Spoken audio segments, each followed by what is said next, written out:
This video is about how to use our EVA mobile audit app.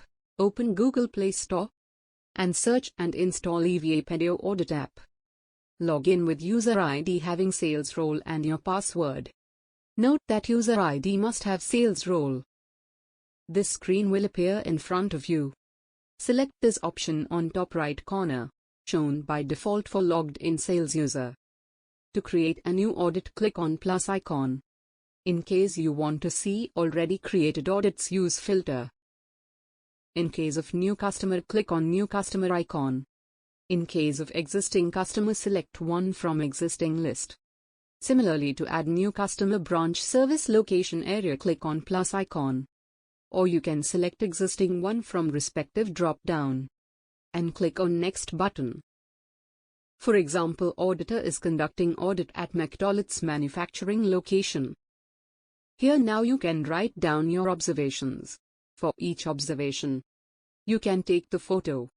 You can mention risk associated with it. Select the appropriate category. Now write down your observation.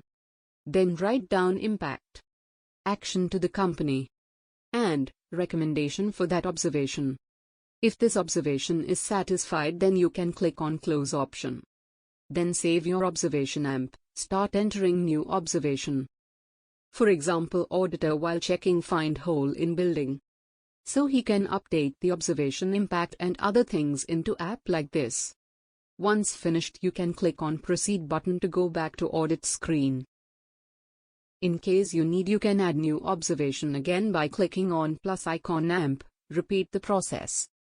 You can close the observation by selecting the close under 3-line menu. Once all observations are closed, you can submit the report, which will close the audit report. There also another option on main screen under 3-line menu bar to submit and print the report. So this is how our audit app will help the clients to carry out complicated audit process with ease. Thank you. See you in next video. Bye.